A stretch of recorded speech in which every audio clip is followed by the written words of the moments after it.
엄마, 여기서 없는 사람처럼 살아. 그게 자식 도와주는 거야.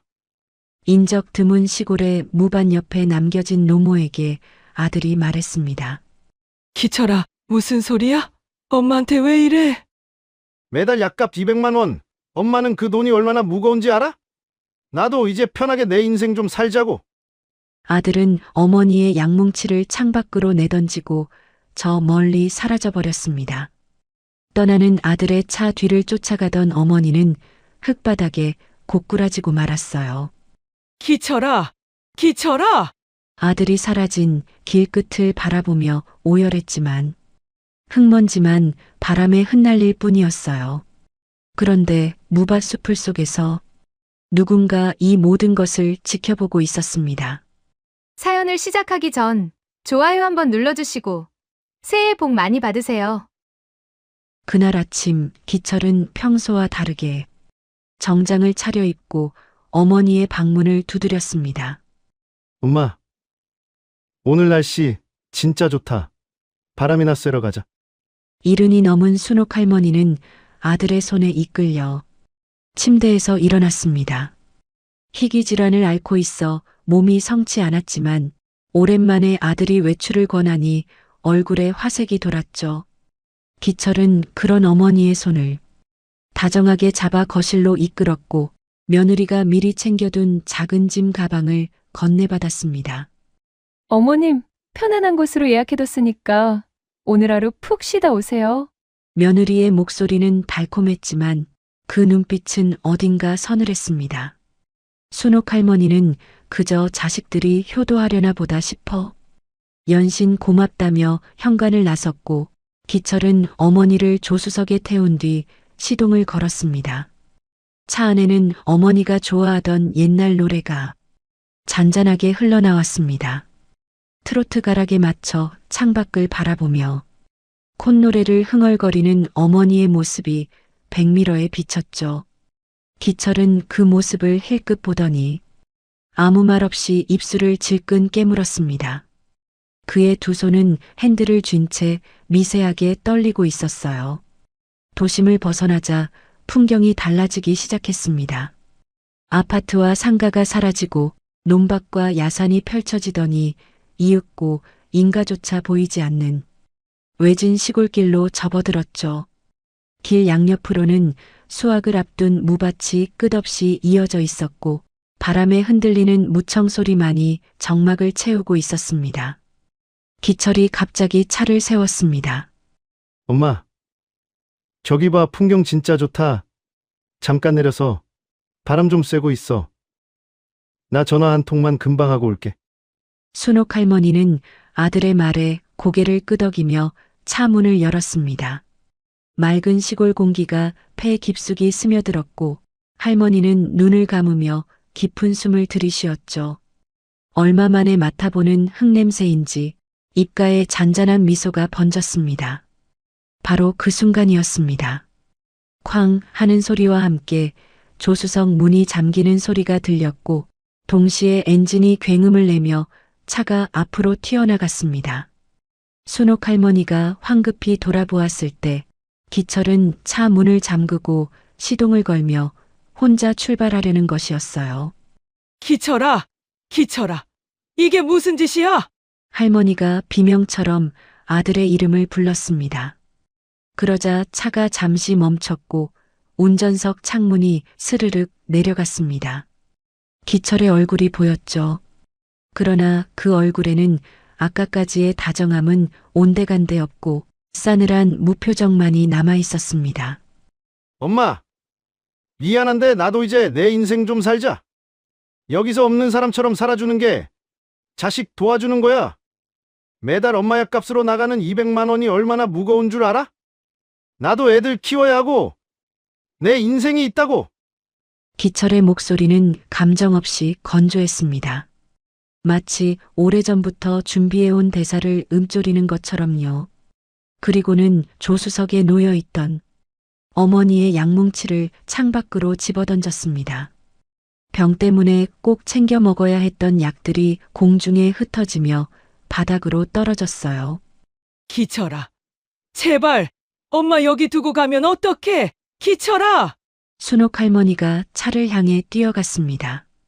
그러나 이른이 넘은 다리로 달릴 수 있는 거리는 고작 몇 발자국 뿐이었어요. 차는 이미 시야에서 사라져가고 있었고 할머니는 그 뒤를 쫓다가 흙바닥에 무릎이 꺾이며 고꾸라지고 말았습니다. 기철아! 기철아! 할머니의 입에서는 아들의 이름만이 끊임없이 흘러나왔습니다. 무릎에서 피가 배어 나오는 것도 모른 채 할머니는 흙바닥을 손으로 긁으며 오열했죠. 나아서 전 물리고 밤새 열 내리려고 이마에 수건 얹어주고 대학 보내려고 허리 휘도록 일했던 그 아들이 방금 자신을 쓰레기처럼 내버리고 떠났다는 사실이 믿기지 않았습니다. 하늘에서는 구름 한 점 없이 햇살이 쏟아지고 있었지만 순옥 할머니의 세상은 그 순간 칠흑처럼 어두워졌습니다. 무밭 사이로 부는 바람만이 할머니의 울음소리를 싣고 어딘가로 멀리 흩어져 갔죠.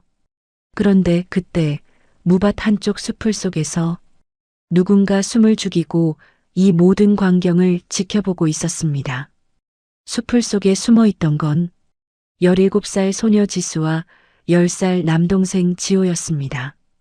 두 아이는 사흘째 굶고 있었습니다. 판잣집에 누워 계신 병든 할아버지께 따뜻한 국 한 그릇이라도 대접해드리고 싶었지만 집에는 반찬거리가 하나도 남아있지 않았어요. 그래서 지수는 동생의 손을 잡고 무밭 근처까지 걸어온 것이었습니다. 어쩌면 떨어진 무라도 하나 주울 수 있지 않을까 하는 간절한 마음으로요. 누나, 저거 하나만 가져가면 안 돼. 할아버지 묵국 좋아하시잖아. 지호가 밭에 빼곡히 심어진 물을 바라보며 작은 목소리로 물었습니다. 지수는 동생의 말에 입술을 깨물었어요. 남의 것을 훔치는 건 나쁜 짓이라고 어려서부터 그렇게 배워왔으니까요. 하지만 사흘째 굶주린 배에서는 계속해서 꼬르륵 소리가 났고 집에서는 할아버지가 기침을 하며 누워 계셨습니다. 지수는 결국 떨리는 손을 뻗어 무 하나를 움켜쥐었습니다. 흙을 털어내며 품에 숨기려는 바로 그 순간 저 멀리서 자동차 한 대가 다가오는 게 보였어요. 지수는 반사적으로 동생을 끌어안고 숲을 속으로 몸을 숨겼습니다. 차가 멈추더니 중년의 남자가 노인을 내리게 했습니다. 남매는 숨을 죽인 채 그 광경을 지켜보았어요. 처음에는 그저 가족 나들이인 줄 알았습니다. 그런데 이상했어요. 남자의 표정이 너무 굳어 있었거든요. 그리고 다음 순간 남매는 자신들의 눈을 의심해야 했습니다. 차가 갑자기 출발했고 노인이 비명을 지르며 뒤를 쫓았습니다. 남자는 창문을 내리고 무언가를 소리쳤는데 그 목소리가 바람을 타고 남매의 귀에까지 닿았죠. 엄마! 미안한데 나도 이제 내 인생 좀 살자. 여기서 없는 사람처럼 살아주는 게 자식 도와주는 거야? 지수는 귀를 의심했습니다. 저게 아들이 어머니에게 할 수 있는 말인가요?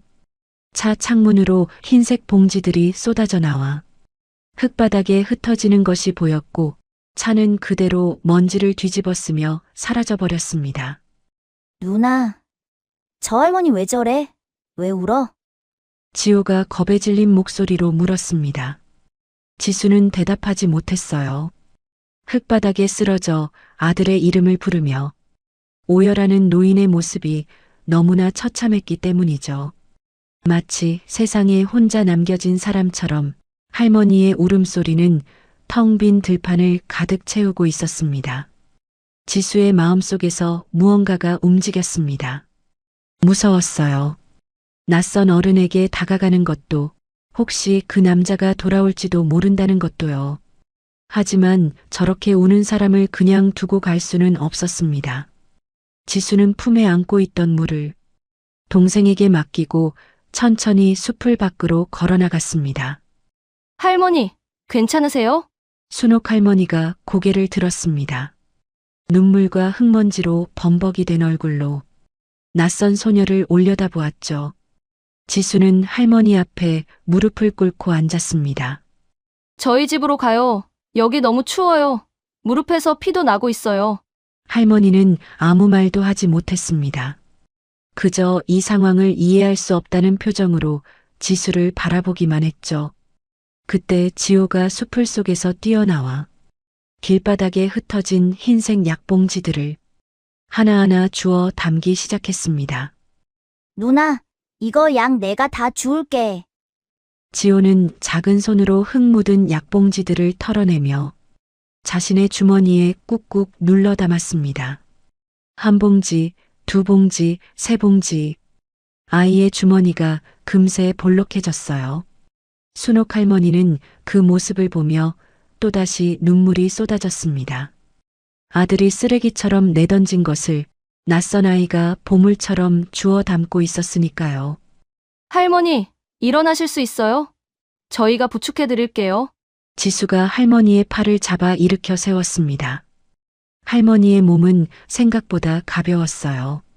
지호도 반대쪽 팔을 붙잡았고 남매는 할머니를 양옆에서 부축한 채 천천히 걸음을 옮기기 시작했습니다. 아저씨가 다시 돌아오면 어떡해? 빨리 가자, 지호야. 지수가 뒤를 돌아보며 말했습니다.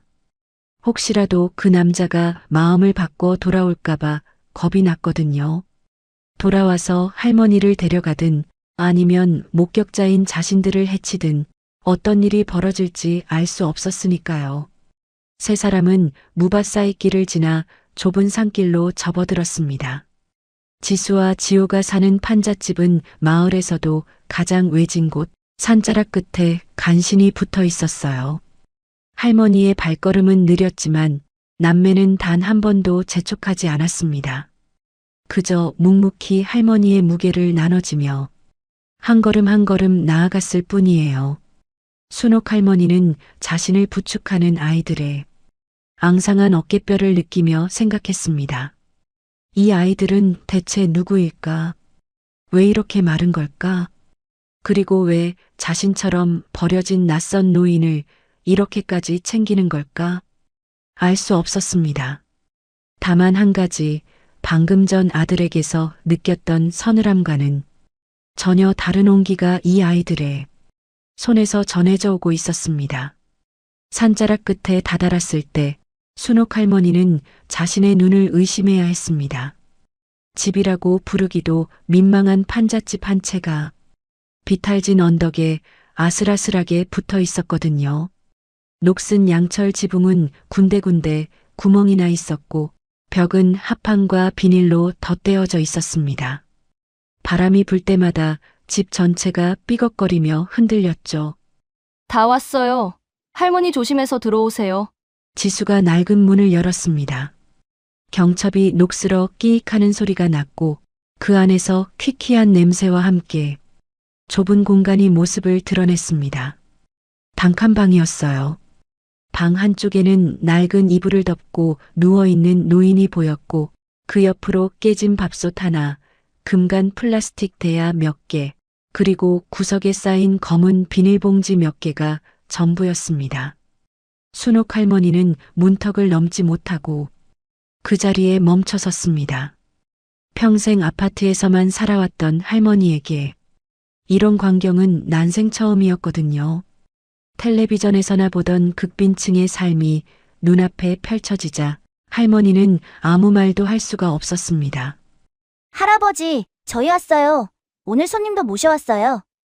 지호가 누워있는 노인에게 다가가 작은 목소리로 말했습니다. 이불 속에서 거친 기침 소리가 새어나왔고 가느다란 목소리가 뒤따랐죠. 손님, 누가 이런 데까지 왔어? 남매의 할아버지는 몸을 일으키려다 다시 기침을 토해냈습니다. 가슴 깊은 곳에서 올라오는 듯한 그르렁거리는 소리가 좁은 방 안에 가득 찼어요. 순옥 할머니는 그 기침 소리를 듣는 순간 가슴이 철렁 내려앉았습니다. 자신도 희귀 질환으로 고생하고 있었기에 저 기침이 얼마나 고통스러운 것인지 누구보다 잘 알았거든요. 할아버지, 누우세요. 제가 이따 약 챙겨드릴게요. 지수가 할아버지의 어깨를 부드럽게 눌러 다시 눕히고는 순옥 할머니를 방 안으로 이끌었습니다. 마땅히 앉을 자리도 없어서 지수는 자신이 덮던 얇은 담요를 접어 할머니께 내밀었죠. 여기 앉으세요. 따뜻한 거 금방 해드릴게요. 지수는 아까 무밭에서 가져온 물을 꺼내 들었습니다.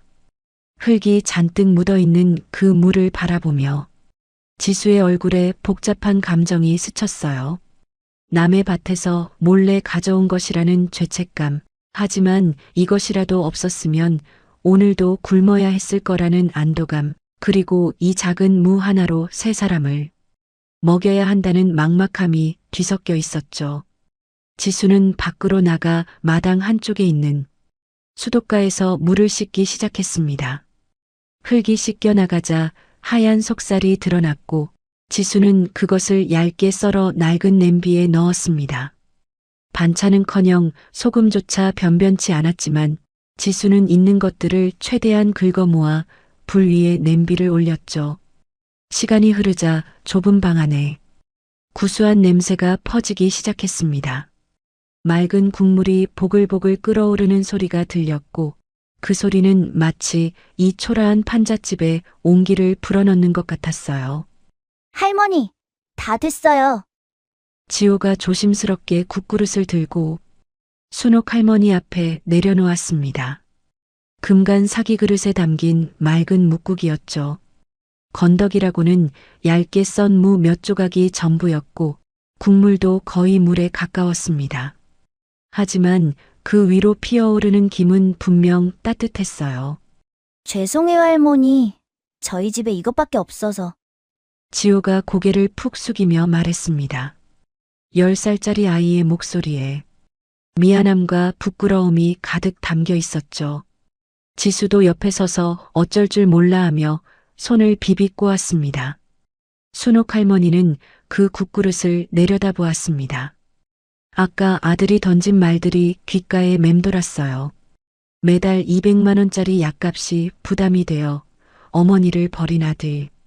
그런데 지금 이 아이들은 자신들도 사흘째 굶고 있으면서 자신들의 배도 채우기 모자란 것을 모르는 사람에게 나누어 주고 있었습니다. 할머니의 손이 떨리기 시작했습니다. 숟가락을 들어 국물을 한술 떠서 입에 넣었죠. 싱거웠어요. 간도 제대로 되어 있지 않았고 무도 덜 익어 아삭거렸습니다. 하지만 그 국물이 목구멍을 타고 내려가는 순간 순옥 할머니의 눈에서 눈물이 흘러내렸습니다. 이 맛은 아들의 집에서 먹던 어떤 산의 진미보다 뜨거웠습니다. 며느리가 차려주던 밥상에서는 단 한 번도 느껴보지 못했던 진심이 이 맑은 국물 안에 오롯이 담겨 있었거든요. 할머니, 왜 울어요? 맛이 이상해요. 지호가 걱정스러운 얼굴로 물었습니다. 순옥 할머니는 고개를 저으며 아이의 손을 꼭 잡았죠. 아니야, 맛있어. 할머니가 먹어본 국 중에 제일 맛있어. 그 말에 지수와 지호의 얼굴에 작은 미소가 번졌습니다. 할머니는 국그릇을 두 손으로 감싸 안으며 다시 한 술 또 한 술 떠먹었어요. 눈물이 계속 흘러내렸지만 멈추지 않았습니다. 방 한쪽에서는 남매의 할아버지가 또다시 기침을 토해내고 있었습니다. 그 거친 숨소리를 들으며 순옥 할머니는 생각했죠. 이 아이들은 아픈 할아버지를 이렇게나 지극정성으로 모시고 있구나. 자신을 버린 아들과는 너무나도 다른 모습이었습니다. 할머니는 기침하는 노인을 바라보며 자신의 처지를 떠올렸습니다. 병들고 늙어 짐이 되었다는 이유로 버림받은 자신, 그리고 역시 병들어 누워있지만 손주들의 헌신적인 보살핌을 받고 있는 저 노인. 같은 병자이되 이렇게 다른 운명이라니 세상은 참 알 수 없었습니다. 밤이 깊어가고 있었습니다. 바람이 불 때마다 판잣집은 흔들렸고 틈새로 찬 공기가 스며들었죠. 하지만 이상하게도 순옥 할머니는 춥지 않았습니다. 작은 묵국 한 그릇이 할머니의 얼어붙은 마음을 조금씩 녹이고 있었으니까요. 그렇게 며칠이 흘렀습니다. 순옥 할머니는 판잣집에 머물며 남매의 일상을 지켜보게 되었는데 그 하루하루가 할머니의 가슴을 무겁게 짓눌렀습니다. 새벽이 채 밝기도 전에 지수는 자리에서 일어났습니다. 낡은 운동화 끈을 동여매고 해진 점퍼를 걸치는 뒷모습이 창문 너머로 보였죠. 17살 한창 학교에 다니며 친구들과 웃고 떠들 나이였습니다. 하지만 지수에게 학교란 이미 오래전에 포기한 꿈이었어요. 할머니, 저 다녀올게요. 지호가 할아버지 약 챙겨드릴 거예요. 지수가 문을 열며 짧게 인사했습니다. 순옥 할머니는 그 가녀린 뒷모습을 바라보며 목이 메었죠. 어디를 가는지 묻지 않아도 알 수 있었습니다. 며칠을 지켜보니 지수가 매일 아침 어디로 향하는지 그리고 무엇을 하고 돌아오는지 보였으니까요. 지수가 향한 곳은 마을 아래 작은 식당이었습니다. 식당 뒷문으로 들어가 고무장갑을 끼고 설거지통 앞에 서는 것이 지수의 일과였어요. 기름때가 덕지덕지 붙은 냄비를 닦고 손님들이 남긴 찌개 그릇을 씻고 바닥에 떨어진 음식물을 치우는 일. 하루 종일 허리 한번 펴지 못하고 일해야 받을 수 있는 돈은 고작 얼마 되지 않았습니다. 하지만 지수에게 그보다 더 귀한 것이 있었습니다. 야, 이거 버리는 건데 가져갈래? 누룽지랑 반찬 좀 남은 거야. 점심시간이 끝나고 식당 주인이 음식물 쓰레기통에 버리려던 남은 것들을 건넸습니다. 솥바닥에 눌어붙은 누룽지 조각들, 김치 몇 젓가락, 시들어가는 콩나물 한 줌. 누군가에게는 쓰레기였지만 지수에게는 가족을 먹일 수 있는 보물이었죠. 고맙습니다. 정말 고맙습니다. 지수는 연신 고개를 숙이며 그것들을 비닐봉지에 담았습니다. 식당 주인은 대수롭지 않다는 듯 손을 내저었지만 지수의 눈에는 눈물이 그렁그렁 맺혀 있었어요. 이것으로 오늘 저녁은 해결할 수 있겠다는 안도감과 남이 버리는 음식을 받아야만 하는 서러움이 뒤섞인 눈물이었습니다. 한편 지호에게도 매일 해야 하는 일이 있었습니다. 10살짜리 아이는 학교가 끝나고 오는 길에 검은 비닐봉지 하나를 들고 시장통을 돌아다녔습니다. 장사를 마친 상인들이 좌판을 정리하며 버리는 것들, 시들어서 팔 수 없는 배춧잎이나 흠집이 나서 상품 가치가 없어진 감자, 뿌리가 물러진 파 같은 것들을 주워 담는 것이 지호의 일이었죠. 아저씨, 이거 가져가도 돼요? 지호가 좌판 밑에 굴러다니는 감자를 가리키며 물었습니다. 상인은 귀찮다는 듯 고개를 끄덕였고 지호는 얼른 그것을 비닐봉지에 담았어요. 그렇게 시장 한 바퀴를 돌고 나면 봉지 안에는 시든 채소들이 제법 모였습니다. 대부분 사람들이 거들떠보지도 않는 것들이었지만 지호의 손에서는 그것들이 귀한 식재료로 다시 태어났죠. 해가 질 무렵 남매는 각자의 전리품을 들고 판잣집으로 돌아왔습니다. 지수가 가져온 누룽지와 남은 반찬들, 지호가 주워온 채소들을 식탁 위에 펼쳐놓고 그날의 저녁을 준비했어요. 순옥 할머니는 그 모습을 말없이 지켜보았습니다. 아이들이 얼마나 힘들게 이것들을 구해왔는지 알기에 차마 말을 꺼낼 수가 없었죠. 그런데 밥상이 차려지고 나서 할머니는 또 한 번 가슴이 미어지는 것을 느껴야 했습니다. 지수와 지호는 자신들이 힘들게 구해온 음식을 먼저 할머니와 할아버지 밥그릇에 얹어주었거든요. 그나마 상태가 나은 반찬은 어른들 앞으로, 시들거나 상한 부분은 자신들 앞으로. 할머니, 많이 드세요. 내일은 더 좋은 거 구해올게요. 지호가 환하게 웃으며 말했습니다. 그 웃음이 너무나 맑아서 순옥 할머니는 숟가락을 들 수가 없었어요. 이 아이들은 자신들도 배가 고플 텐데 어떻게 이렇게까지 할 수 있는 걸까요? 저녁을 먹고 난 뒤 지호는 어디선가 작은 상자를 가져왔습니다. 그 안에는 처음 할머니를 발견했던 날, 길바닥에서 주워 담았던 약봉지들이 가지런히 정리되어 있었죠. 지호는 그중 저녁이라고 씌어 있는 약 한 봉지를 꺼내놓고 물 한 컵을 정성스레 떠왔습니다. 할머니, 약 드세요. 저녁약이에요. 지호가 약봉지를 내밀며 말했습니다. 순옥 할머니는 그 작은 손을 바라보았어요. 아들은 이 약들을 쓰레기처럼 창밖으로 내던졌는데 이 아이는 그것을 하나하나 주워 모아 이렇게 챙겨주고 있었습니다. 할머니, 약 꼭 드셔야 해요. 아프면 안 돼요. 지호의 눈이 반짝이며 할머니를 올려다보았습니다. 그 눈빛 속에는 어떤 대가도 바라지 않는 순수한 걱정만이 담겨 있었죠. 순옥 할머니는 떨리는 손으로 약을 받아들었습니다. 목구멍이 메어 물과 함께 삼키는 것조차 힘들었어요.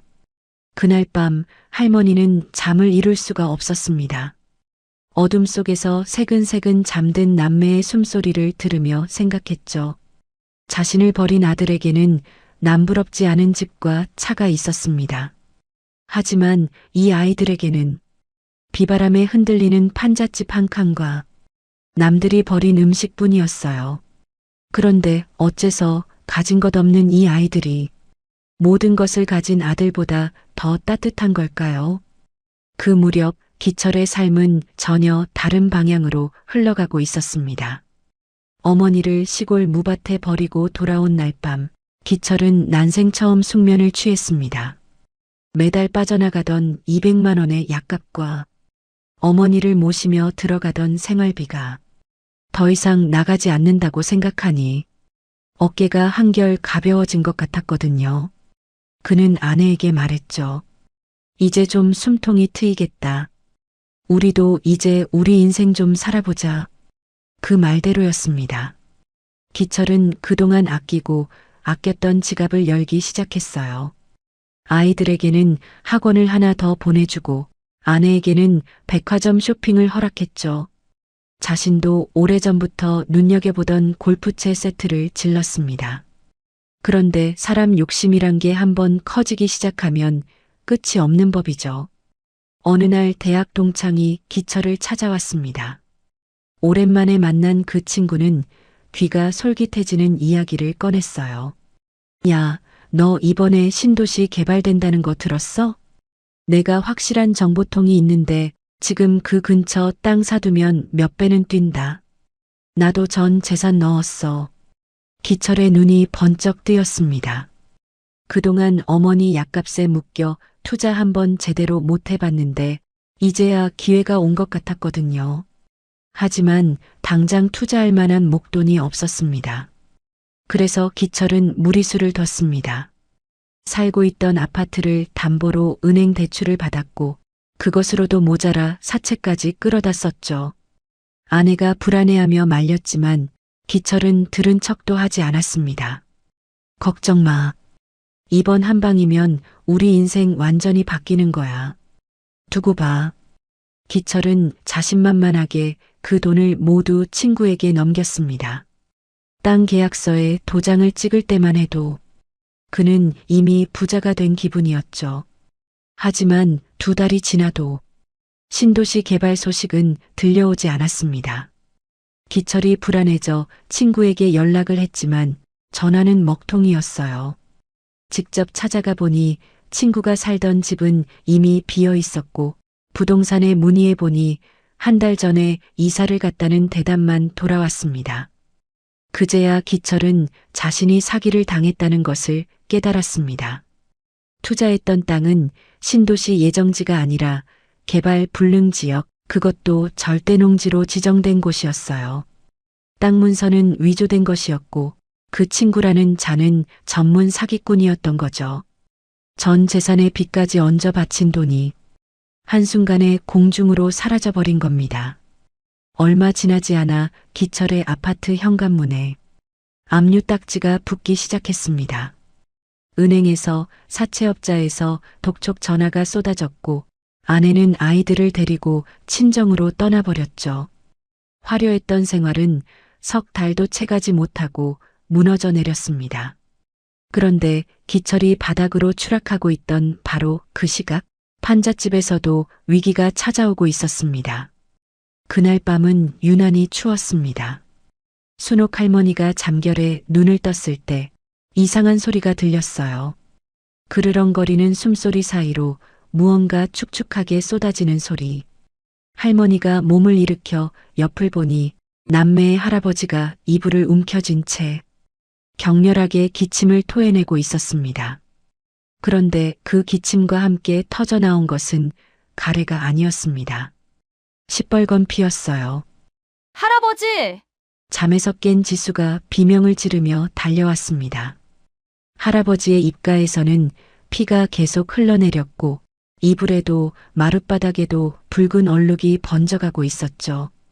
지호도 잠에서 깨어 그 광경을 보더니 겁에 질려 울음을 터뜨렸습니다. 누나, 할아버지 왜 이래? 할아버지! 지수는 떨리는 손으로 할아버지의 몸을 일으켜 세웠지만 노인은 이미 의식을 잃어가고 있었어요. 눈이 풀리고 숨소리가 점점 약해지고 있었죠. 지수는 이것이 무엇을 의미하는지 알았습니다.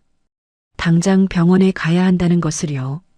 하지만 병원에 가려면 돈이 필요했습니다. 지수는 119를 누르려다가 손이 멈췄어요. 구급차가 와도 병원에 가도 수술비를 낼 수 없으면 어떡하죠? 응급실에서 쫓겨나는 건 아닐까요? 아니면 빚더미에 앉게 되는 건 아닐까요? 어떻게. 지수는 수화기를 든 채 주저앉아 오열했습니다. 119를 눌러야 한다는 것을 알면서도 손가락이 움직이지 않았어요. 돈이 없어서 할아버지를 살리지 못하게 되는 걸까? 그 공포가 17살 소녀의 어깨를 짓눌렀어요. 순옥 할머니는 그 모습을 지켜보았습니다. 울부짖는 지수, 겁에 질린 지호, 피를 토하며 숨이 꺼져가는 노인. 그리고 그 모든 비극의 원인이 된 한 단어, 돈. 할머니의 눈빛이 달라졌습니다. 더 이상 망설일 때가 아니었습니다. 할머니는 품속에 숨겨두었던 작은 보따리를 꺼냈어요. 그 안에는 전화기 하나가 들어 있었죠. 아들에게 버림받던 날에도 끝까지 손에서 놓지 않았던 물건이었습니다. 할머니는 전화기의 전원을 켜고 단축 버튼을 눌렀습니다. 신호음이 2번 울리자 상대방이 받았어요. 회장님, 지금 어디 계십니까? 수화기 너머로 다급한 목소리가 들렸습니다. 순옥 할머니는 낮지만 서리빨처럼 또렷한 목소리로 말했습니다. 지금 당장 내 주치의랑 앰뷸런스 1위로 보내. 지수가 눈물범벅이 된 얼굴로 할머니를 올려다보았습니다. 할머니, 지금 누구한테 전화하신 거예요? 순옥 할머니는 아이의 손을 꼭 잡아주며 말했습니다. 걱정 마. 할아버지 살릴 수 있어. 할미가 다 해줄게. 그 목소리에는 흔들림이 없었습니다. 전화를 끊은 뒤 시간이 멈춘 것처럼 느껴졌습니다. 지수는 여전히 수화기를 든 채 멍하니 할머니를 바라보았고 지호는 피를 흘리며 쓰러진 할아버지 곁에서 울음을 삼키고 있었죠. 순옥 할머니는 두 아이에게 다가가 조용히 말했습니다. 이제 곧 사람들이 올 거야. 할아버지 일으켜서 밖으로 나갈 준비하자. 지수는 영문을 모른 채 할머니의 말에 따랐습니다. 도대체 무슨 일이 벌어지는 건지 할머니가 전화한 곳이 어딘지 아무것도 알 수 없었어요. 하지만 할머니의 목소리에는 무언가 믿어도 될 것 같은 힘이 담겨 있었죠. 그로부터 20-30분이 흐른 뒤였습니다. 어둠 속에서 사이렌 소리가 들려오기 시작했어요. 처음에는 멀리서 희미하게, 그러다 점점 가까워지더니 이윽고 판잣집 앞 좁은 길을 환하게 비추며 차량 행렬이 나타났습니다. 그런데 그것은 평범한 119 구급차가 아니었습니다. 맨 앞에 선 것은 흰색 차체에 금색 라인이 둘러진 최고급 사설 구급차였어요. 그 뒤를 따라 검은색 세단 세 대가 일렬로 멈춰섰고 차 문이 열리자 정장을 빼입은 사람들이 우르르 쏟아져 나왔습니다. 지수와 지호는 눈이 휘둥그레졌습니다. 이런 차들은 텔레비전에서나 보던 것이었거든요. 그것도 한 대가 아니라 여러 대가 이 외딴 산골짜기 판잣집까지 찾아온 거였죠. 구급차에서 의료진이 뛰어내렸습니다. 흰 가운을 입은 의사와 간호사들이 들것을 들고 판잣집 안으로 들어왔어요. 그 동작은 일사불란했고 마치 오래전부터 이런 상황에 대비해 온 것처럼 능숙했습니다. 환자 상태 확인합니다. 산소 포화도 측정하고 수액 라인 확보해. 의사의 지시가 떨어지자마자 간호사들이 움직였습니다. 할아버지의 몸에 산소 마스크가 씌워지고 팔에는 수액 바늘이 꽂혔죠. 순식간에 벌어진 일이었습니다. 지수는 그 광경을 멍하니 바라보다가 다리에 힘이 풀려 주저앉았어요. 누나, 저 사람들 누구야? 왜 이렇게 많이 와? 지호가 누나의 옷자락을 붙잡으며 물었습니다. 지수도 대답할 수가 없었어요. 방금 전까지 수술비 걱정에 119조차 누르지 못하고 울고 있었는데 지금 눈앞에는 대학병원 응급실 못지않은 의료진이 할아버지를 치료하고 있었으니까요. 그때 검은 세단 한 대에서 중년의 남자가 내렸습니다. 단정하게 빗어넘긴 머리에 고급 정장을 입은 그 남자는 곧장 순옥 할머니에게 다가와 허리를 깊이 숙였습니다. 회장님, 늦어서 죄송합니다. 회장님? 그 호칭을 듣는 순간 지수의 머릿속이 하얘졌습니다. 회장님이라고요? 지금 이 낡은 옷을 입고 며칠째 자신들과 함께 판잣집에서 지내던 이 할머니가 비서실장이라는 남자는 차 트렁크에서 무언가를 꺼내왔습니다. 그것은 짙은 회색빛 실크 코트였어요. 그는 공손하게 그 코트를 펼쳐 순옥 할머니의 어깨에 걸쳐드렸습니다. 그 순간 마법처럼 모든 것이 달라졌습니다. 낡은 옷 위에 실크 코트를 걸친 순옥 할머니는 더 이상 시골길에 버림받은 노인이 아니었어요. 똑바로 편 허리, 서늘하면서도 위험 있는 눈빛, 사람들을 압도하는 아우라. 그 자리에는 수십 년간 재건축 사업을 일궈온 거물 자산가, 진짜 회장님이 서 있었습니다. 환자 상태는? 할머니가 물었습니다.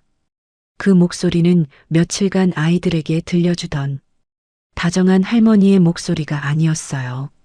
명령하고 지시하고 결정하는 사람의 목소리였죠. 폐출혈입니다. 지금 바로 서울로 이송해서 수술해야 합니다. 의사가 보고했습니다. 순옥 할머니는 고개를 끄덕였어요. 내 전담 의료팀에 연락해. 최고의 흉부외과 전문의로 수술팀 꾸리고 병실도 VIP로 준비해도. 알겠습니다, 회장님. 비서실장이 즉시 전화기를 꺼내 어딘가에 연락하기 시작했습니다. 그 모습을 보던 지호가 조심스럽게 할머니에게 다가갔어요. 할머니, 진짜 회장님이에요? 지호의 목소리는 떨리고 있었습니다.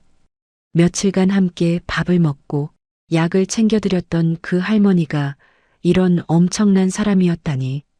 어린아이의 머리로는 도저히 이해할 수 없는 일이었죠. 순옥 할머니는 지호를 바라보았습니다. 그러자 방금 전까지의 서늘한 눈빛이 스르륵 녹아내렸어요. 할머니는 허리를 숙여 지호의 눈높이에 맞추고 아이의 작은 손을 두 손으로 감싸쥐었습니다. 그래, 할미가 회장이긴 해. 그런데 말이야. 할머니의 목소리가 다시 다정해졌습니다. 할미한테는 그런 거보다 더 중요한 게 있어. 네가 그날 길바닥에서 할미 약 주워줬잖아. 네 누나가 할미한테 따뜻한 국 끓여줬잖아. 그게 회장이고 뭐고보다 훨씬 귀한 거야. 지호의 눈에 눈물이 고였습니다. 그러니까 이제부터 할미가 너희 수호천사 해줄게. 할아버지도 살리고 너희도 지켜줄게. 알겠지? 지호가 고개를 끄덕이며 할머니의 품에 안겼습니다.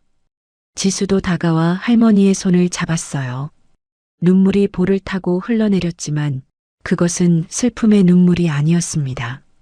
할아버지를 살릴 수 있다는 안도감, 더 이상 혼자가 아니라는 위안, 그리고 난생 처음 느껴보는 누군가에게 지켜지고 있다는 따뜻함. 들것에 실린 할아버지가 구급차에 옮겨졌습니다. 의료진이 함께 탑승했고 사이렌이 다시 울리기 시작했어요. 순옥 할머니는 남매의 손을 잡고 검은 세단 쪽으로 걸어갔습니다. 자, 우리도 가자. 할아버지 곁에 있어야지. 세단의 문이 열렸고 남매는 난생 처음 가죽 시트에 몸을 실었습니다. 차가 출발하자 판잣집이 점점 멀어져 갔어요. 할아버지의 수술은 성공적이었습니다. 서울의 대형 병원 VIP 병동, 최고의 흉부외과 전문의가 집도한 수술이었죠. 의료진은 조금만 늦었어도 손 쓸 수 없었을 거라며 고개를 저었지만 다행히 할아버지는 고비를 넘겼습니다. 그로부터 일주일이 지났습니다. 지수와 지호는 매일 할아버지 병실을 지켰어요. 난생 처음 보는 깨끗한 병실, 폭신한 침대, 제때 들어오는 따뜻한 밥. 아이들에게는 모든 것이 꿈만 같았습니다. 순옥 할머니는 병실 옆 보호자 대기실에 머물며 남매를 돌봐주었고 아이들은 이제 할머니를 진심으로 가족처럼 따르게 되었죠. 하지만 평화로운 시간은 오래가지 않았습니다. 그날 오후 병실 복도에서 소란이 일어났어요. 비켜요. 내 어머니라고요. 왜 못 들어가게 하는 겁니까? 고함 소리가 들려왔습니다. 병실 문 앞에서 경호원들과 실랑이를 벌이는 남자의 목소리였죠. 순옥 할머니가 창밖을 내다보았고 곧 얼굴이 굳어졌습니다. 큰아들 기철이었습니다. 석 달 만에 보는 아들의 모습은 처참했어요. 한때 말끔하게 빗어 넘기던 머리카락은 기름지게 헝클어져 있었고 정장 대신 구겨진 점퍼를 걸치고 있었죠.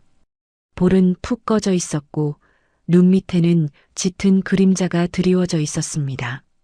투자 사기를 당하고 파산한 뒤 거리로 내몰린 삶이 그대로 얼굴에 새겨져 있었어요. 무슨 일이에요? 지수가 불안한 얼굴로 물었습니다. 순옥 할머니는 대답하지 않았어요. 다만 비서실장에게 눈짓을 보냈고 잠시 후 기철이 병실 안으로 들어왔습니다. 기철은 병실 문을 열고 들어서자마자 어머니를 발견했습니다. 침대 곁에 앉아 있는 순옥 할머니, 그리고 그 옆에 서 있는 낯선 아이들. 기철의 눈이 번쩍였죠. 소문이 사실이었구나. 어머니가 정말 거물 자산가였구나. 그 순간 기철의 표정이 완전히 바뀌었습니다. 어머니. 기철이 달려와 할머니 앞에 무릎을 꿇었습니다. 두 손을 모으고 고개를 조아리며 눈물까지 흘렸죠. 어머니, 제가 정말 전국을 뒤지며 찾아 헤맸습니다. 그날 잠깐 자리를 비운 사이에 어머니가 사라지셔서 얼마나 놀랐는지 몰라요. 경찰에도 신고하고 수소문도 하고 잠도 못 자고 찾아다녔습니다. 그 말을 듣는 순간 지수의 얼굴이 창백해졌습니다. 저 사람이었어요. 그날 무반 옆에서 할머니를 차에서 내리게 하고 약봉지를 창밖으로 내던지고 없는 사람처럼 살아달라고 소리치며 도망갔던 그 남자. 지수는 그 장면을 똑똑히 기억하고 있었습니다. 기철은 거기서 멈추지 않았어요. 그는 지수와 지호를 향해 돌아서더니 또다시 무릎을 꿇었습니다. 아이들의 손을 덥석 잡으며 눈물을 글썽이는 연기를 했죠. 얘들아, 정말 고맙다. 우리 어머니를 구해줘서 진심으로 감사해. 너희는 내 아들, 딸이나 다름없어. 아니, 이제부터 너희를 내 자식처럼 여길게. 지호는 어리둥절한 표정으로 기철을 올려다보았습니다. 하지만 지수는 달랐어요. 그날의 기억이 선명하게 되살아났거든요. 저 입으로 할머니에게 뭐라고 했는지, 저 손으로 약봉지를 어떻게 내던졌는지. 지수가 손을 확 빼며 뒷걸음질 쳤습니다. 그때 순옥 할머니의 목소리가 병실 안을 가득 채웠습니다. 누구신데 여기서 소란을 피우시는 겁니까? 기철이 고개를 들었습니다.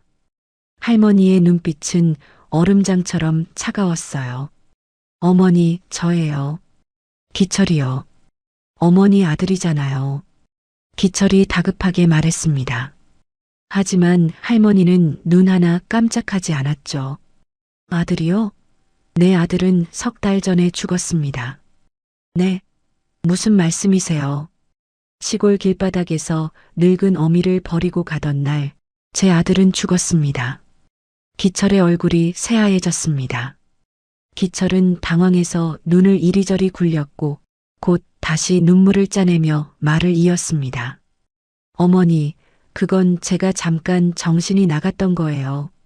정말 죽을 죄를 지었습니다. 용서해 주세요. 다시는 안 그럴게요. 순옥 할머니는 아무 말 없이 기철을 바라보았습니다. 그 시선 앞에서 기철의 연기는 점점 허물어지기 시작했어요.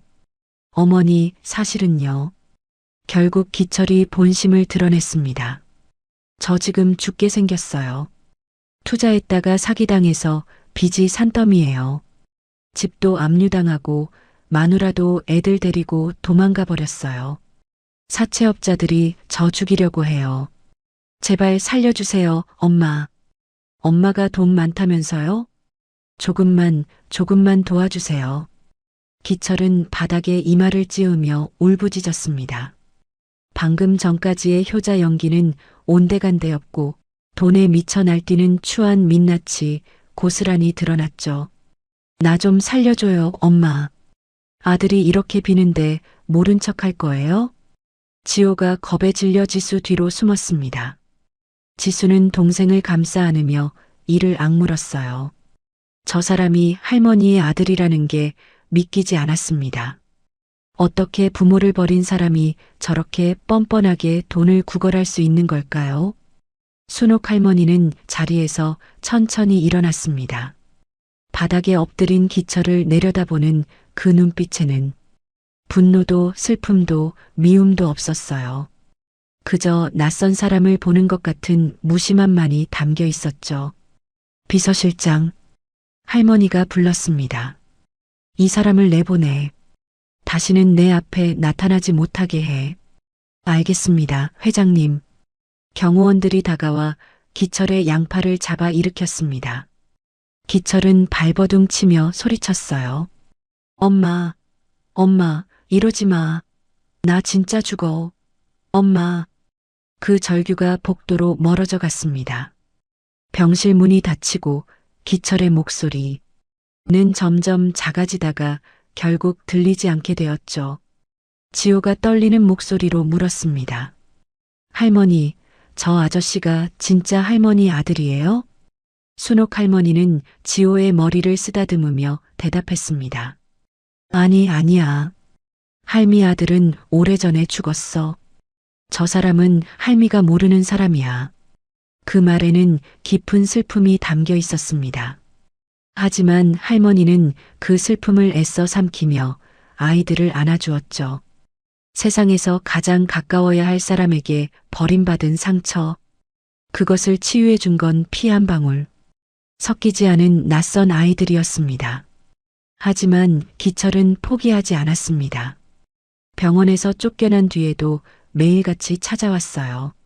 로비에서 버티고 주차장에서 기다리고 심지어 병원 뒷문까지 서성이며 어머니를 만나게 해달라고 사정했죠. 경호원들에게 끌려나가면서도 악착같이 매달렸습니다.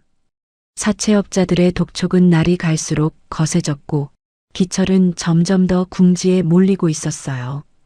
어머니의 재산만이 유일한 탈출구였습니다. 그래서 자존심도 체면도 다 버리고 매달린 거였죠. 그런 기철의 모습을 지켜보던 순옥 할머니는 며칠 뒤 뜻밖의 결정을 내렸습니다. 기철을 들여보내라고요. 비서실장이 우려를 표했지만 할머니는 마지막으로 확인하고 싶은 게 있다며 담담하게 말했습니다. 기철이 병실로 들어왔습니다. 며칠 사이에 더 초췌해진 얼굴이었어요. 수염은 덥수룩하게 자랐고 눈은 충혈되어 있었죠. 하지만 어머니 앞에 서자마자 다시 연기를 시작했습니다. 죄송하다며 다 자기 잘못이라며 고개를 조아렸어요. 순옥 할머니는 아무 말 없이 기철을 바라보았습니다. 그러다 천천히 입을 열었어요. 배가 고프구나. 시장에 가서 묵국이라도 한 그릇 사오너라. 기철의 눈이 번쩍였습니다. 묵국 한 그릇. 그깟 심부름 하나로 어머니의 마음을 돌릴 수 있다면 얼마든지 할 수 있었죠. 기철은 연신 고개를 끄덕이며 병실을 나섰습니다. 지수가 조심스럽게 물었습니다. 왜 저 사람한테 심부름을 시키셨냐고요? 순옥 할머니는 창밖을 바라보며 대답했습니다. 사람의 진심은 사소한 것에서 드러나는 법이라고 저 아이가 어떤 국을 가져오는지 보면 알아야 할 것을 알 수 있을 거라고요. 1시간쯤 지났을까요? 기철이 돌아왔습니다. 손에는 비닐봉지에 담긴 일회용 국그릇이 들려 있었죠. 시장 돌아다니느라 힘들었다며 씩씩거리는 목소리에는 빨리 본론으로 들어가자는 짜증이 묻어 있었습니다. 순옥 할머니는 국그릇 뚜껑을 열었습니다. 미지근한 김이 올라왔어요. 국물 색깔은 탁했고 무는 대충 썰려 있었으며 기름기가 둥둥 떠 있었습니다. 할머니는 숟가락을 들어 한술 떠서 입에 넣었죠. 그리고 곧바로 숟가락을 내려놓았습니다. 이 안에는 시장 사람들의 짜증이 담겨 있구나. 대충 끓여서 대충 담아낸 맛이야. 할머니의 목소리가 낮아졌습니다. 그런데 3달 전에 내가 먹은 묵국은 이것과 달랐어. 저 아이들이 끓여준 묵국 말이다. 할머니가 지수와 지호를 바라보았습니다. 아이들은 조용히 서서 할머니의 말을 듣고 있었어요. 저 아이들도 굶고 있었어.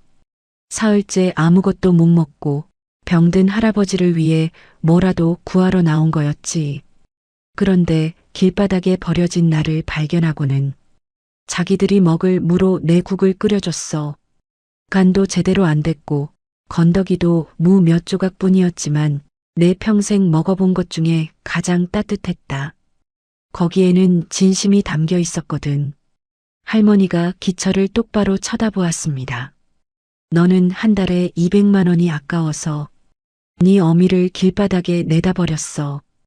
약봉지를 쓰레기처럼 내던지면서 없는 사람 취급해달라고 소리쳤지. 그런데 저 아이들은 자기들도 먹을 게 없으면서 그 귀한 식량을 생판 모르는 나한테 나누어 주더라. 기철의 입술이 파르르 떨렸습니다. 변명하려 했지만 할머니는 말을 끊었어요. 200만 원과 무 한 뿌리. 뭐가 더 무거운 줄 알아? 너는 돈이 있어도 어미를 버렸지만 저 아이들은 돈이 없어도 어미를 살렸어. 그게 차이야. 병실 문이 열리고 서류 가방을 든 중년의 남자가 들어왔습니다. 김 변호사였어요. 그는 순옥 할머니에게 공손히 인사한 뒤 서류 가방에서 두꺼운 문서 뭉치를 꺼내 테이블 위에 펼쳤습니다. 기철의 얼굴이 새하얘졌습니다. 김 변호사가 차분하게 통보했습니다. 회장님의 유언장이 공증되었고 상속 계획이 확정되었다고요. 기철 씨는 회장님의 모든 재산에서 상속권이 박탈되었으며 단 1원도 상속받을 수 없다고요. 기철이 바닥에 무릎을 꿇었습니다. 테이블 다리를 붙잡고 울부짖으며 죽을 것 같다고 빚쟁이들이 자기를 죽인다고 매달렸죠.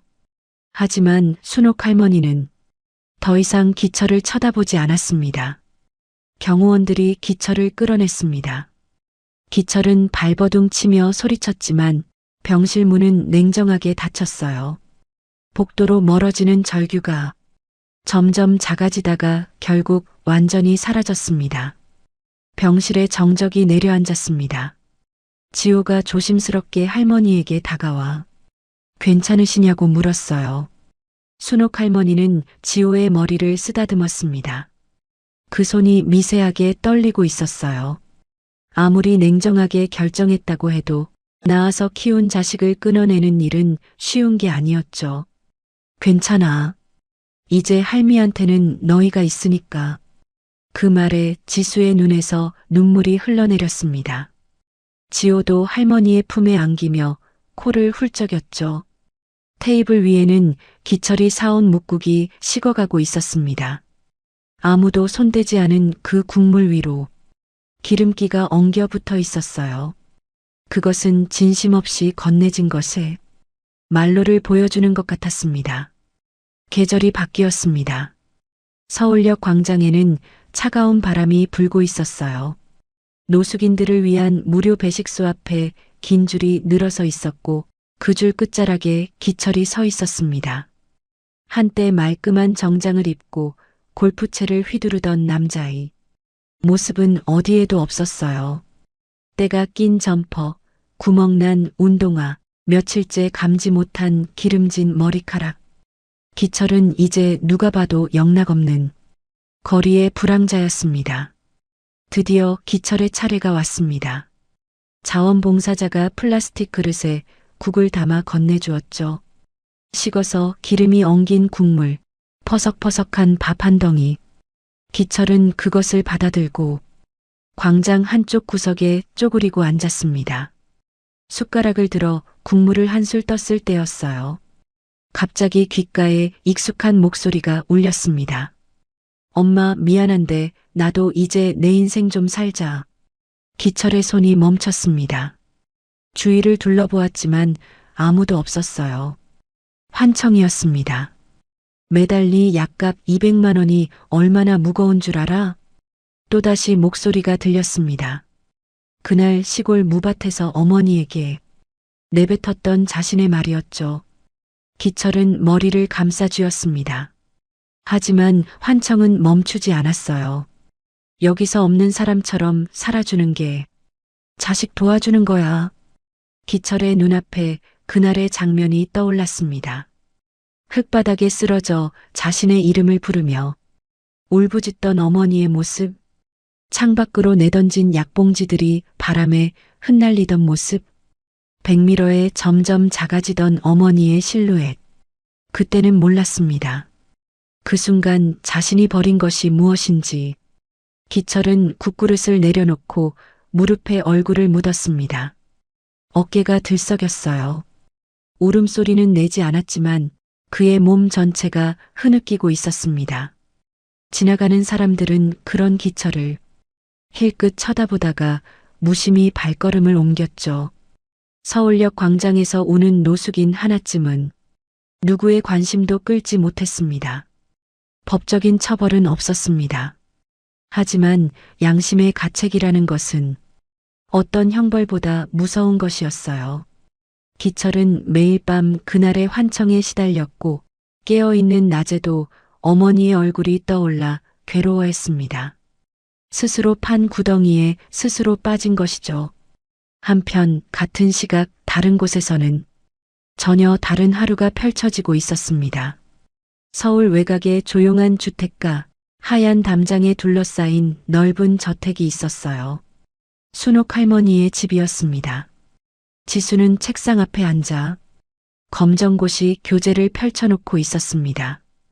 17의 학교를 그만두고 식당에서 설거지를 하던 소녀가 이제는 다시 공부를 시작한 거였어요. 수학 문제가 어려워 머리를 쥐어뜯을 때도 있었지만 지수의 눈빛은 그 어느 때보다 빛나고 있었습니다. 누나, 또 수학이야? 수학 싫어. 지호가 방문을 열고 들어오며 투덜거렸습니다. 지호도 이제 또래 아이들처럼 학교에 다니고 있었어요. 처음에는 낯설고 어색했지만 한 달이 지나자 친구도 사귀고 좋아하는 선생님도 생겼죠. 지수는 동생의 머리를 쓰다듬으며 웃었습니다. 나도 싫어. 근데 해야 돼. 나중에 내가 뭐 되려고 그러는지 알지? 지수에게는 꿈이 생겼습니다. 사회복지사가 되는 것이었어요. 자신처럼 어려운 환경에 처한 아이들을 돕고 싶었거든요. 그날 무밭에서 할머니를 만나지 않았다면 아마 지금쯤 자신은 여전히 식당 설거지를 하고 있었을 거예요. 그 우연이 삶을 바꿔놓았듯이 자신도 누군가에게 그런 우연이 되고 싶었습니다.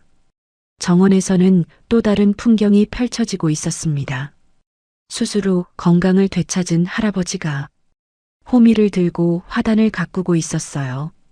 폐 질환으로 숨쉬는 것조차 힘들어하던 노인이 이제는 햇볕 아래서 땀을 흘리며 꽃을 심고 있었죠. 얼굴에는 혈색이 돌았고 눈빛에는 생기가 넘쳤습니다. 순옥 할머니가 유리창 너머로 그 모습을 바라보고 있었습니다. 같은 병자였던 두 사람. 하나는 자식에게 버림받았고 하나는 손주들의 지극정성을 받았죠. 그런데 지금 이 순간 두 사람은 같은 지붕 아래에서 평화로운 노후를 보내고 있었습니다. 회장님, 차 가져왔습니다. 가정부가 따뜻한 차를 내려놓으며 말했습니다. 순옥 할머니는 찻잔을 손에 감싸 쥐며 정원을 내다보았어요. 할아버지가 심은 꽃들이 바람에 살랑살랑 흔들리고 있었죠. 저녁이 되자 네 사람은 식탁에 둘러앉았습니다. 지수가 직접 끓인 된장찌개가 식탁 가운데 놓였어요. 더 이상 남의 밭에서 서리한 무가 아니었고 식당에서 얻어온 잔반도 아니었습니다. 제대로 된 재료로 제대로 된 부엌에서 끓인 국이었죠. 하지만 그 안에 담긴 마음은 그때나 지금이나 똑같았습니다. 할머니, 맛있어요? 지호가 물었습니다. 순옥 할머니는 고개를 끄덕이며 웃었어요. 그럼 우리 지수가 끓인 건 뭐든 맛있지. 네 사람의 웃음소리가 식탁 위로 퍼져나갔습니다. 피 한 방울 섞이지 않은 사람들이었지만 그 어떤 가족보다 따뜻한 저녁 식사였어요. 한편 서울역 광장에서는 기철이 여전히 차가운 바닥에 앉아 있었습니다. 식어버린 국은 손도 대지 못한 채 그대로였고 그의 눈에서는 멈추지 않는 눈물이 흘러내리고 있었죠. 같은 하늘 아래 이토록 다른 두 개의 저녁이 흘러가고 있었습니다. 어느 날 저녁 순옥 할머니가 지수를 불렀습니다. 거실 소파에 나란히 앉은 두 사람 사이로 따뜻한 침묵이 흘렀어요. 할머니는 창밖을 바라보다가 천천히 입을 열었습니다. 지수야, 할미가 물어볼 게 있어. 지수가 고개를 돌려 할머니를 바라보았습니다. 만약에 말이야, 니한테 큰 돈이 생기면 뭘 하고 싶어? 뜻밖의 질문이었어요. 지수는 잠시 생각에 잠겼습니다. 큰 돈이라니. 불과 몇 달 전까지만 해도 내일 끼니 걱정에 잠을 이루지 못했던 아이였죠. 그런 아이에게 큰 돈이란 상상조차 해본 적 없는 세계였습니다. 한참을 고민하던 지수가 조심스럽게 입을 열었습니다. 할아버지랑 할머니랑 맛있는 고기 배부르게 먹고 싶어요. 삼겹살 같은 거요. 그리고 지호랑 같이 학원도 다니고 싶고요. 지호가 수학을 너무 못하거든요. 그게 전부였습니다. 명품 가방도 해외여행도 큰 집도 아니었어요. 그저 사랑하는 사람들과 배부르게 밥 먹고 동생과 함께 공부하고 싶다는 소박한 바람뿐이었죠. 순옥 할머니의 눈시울이 붉어졌습니다. 이 아이는 세상 모든 것을 가질 수 있는 기회 앞에서 고작 삼겹살 한 끼와 동생 학원비를 말하고 있었습니다. 할머니는 지수의 손을 꼭 잡았습니다. 그래, 고기 먹자. 내일 당장 먹으러 가자. 학원도 알아볼게. 며칠 뒤 순옥 할머니는 김 변호사를 불러 중요한 서류를 작성했습니다. 아이들에게 당장 큰 돈을 주는 것이 아니었어요.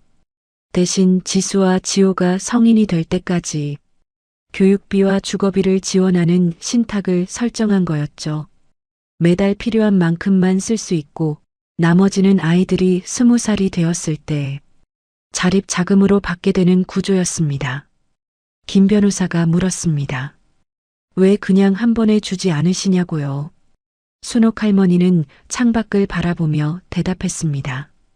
돈은 사람을 살리기도 하고 죽이기도 해. 내 아들이 그랬어. 넘치는 돈 앞에서 사람이 되는 법을 잊어버렸지. 저 아이들은 그러면 안 돼. 스스로 일어서는 법을 배워야 해. 할미가 해줄 수 있는 건 그 옆에서 손잡아주는 것뿐이야. 그것이 순옥 할머니가 아이들에게 줄 수 있는 가장 큰 사랑이었습니다. 그리고 어느 화창한 봄날, 네 사람은 특별한 나들이를 떠났습니다. 차가 멈춘 곳은 익숙한 풍경이었어요. 끝없이 펼쳐진 무밭, 흙냄새 가득한 시골길, 바람에 흔들리는 무청들. 1년 전 그날 모든 것이 시작되었던 바로 그곳이었습니다. 네 사람은 천천히 그 길을 걸었습니다. 할아버지는 지팡이를 짚고 걸었지만 그 걸음은 1년 전보다 훨씬 힘차고 꼿꼿했어요. 지호는 무밭 사이를 뛰어다니며 무청을 흔들어댔고 지수는 그런 동생을 웃으며 바라보았죠. 순옥 할머니가 걸음을 멈췄습니다. 바로 이곳이었어요. 기철의 차에서 내려버림받았던 자리. 흙바닥에 무릎이 꺾이며 쓰러져 아들의 이름을 부르며 울었던 자리. 그날의 기억이 선명하게 떠올랐지만 이상하게도 더 이상 아프지 않았습니다. 지수가 할머니 옆에 다가왔습니다. 할머니, 여기 보면 슬프지 않아요? 할머니가 고개를 끄덕였습니다. 그래. 할미가 세상에서 가장 슬펐던 자리야. 그런데 말이야. 할머니가 지수와 지호, 그리고 할아버지를 번갈아 바라보았습니다. 지금은 세상에서 가장 고마운 자리가 됐어. 여기서 너희를 만났으니까. 지호가 달려와 할머니의 손을 잡았습니다. 지수도 반대쪽 손을 잡았어요. 할아버지는 그 뒤에서 조용히 미소 지었습니다. 네 사람은 다시 걷기 시작했습니다. 1년 전에는 절망과 눈물로 걸었던 길을 이제는 웃음과 온기를 품고 걷고 있었어요. 무밭 사이로 봄바람이 불었습니다. 파릇파릇한 무청들이 일제히 흔들리며 네 사람을 배웅하는 것 같았죠. 그들의 뒷모습이 점점 작아지며 시골길 끝으로 사라져갔습니다. 진짜 부자는 돈이 많은 사람이 아닙니다. 묵국 한 그릇에 온기를 나눌 줄 아는 사람, 가진 것 없어도 손 내밀 줄 아는 사람, 그래서 누군가의 세상을 바꿔줄 수 있는 사람. 그런 사람이 진짜 부자입니다. 피보다 진한 것은 진심이고 돈보다 무거운 것은 사랑입니다. 그날 무밭에서 시작된 인연이 네 사람의 삶을 완전히 바꿔놓았듯이 작은 선의는 때로 기적을 만들어냅니다. 오늘도 어딘가에서 누군가는 묵국 한 그릇의 온기를 나누고 있을 거예요. 그것이 세상을 따뜻하게 만드는 힘이니까요. 여러분은 인생을 살아오면서 누군가에게 받은 작은 친절이 아직까지도 생각날 만큼 따뜻한 경험을 하신 적이 있으신가요? 댓글로 여러분의 이야기를 들려주세요. 여기는 봄날 인생입니다.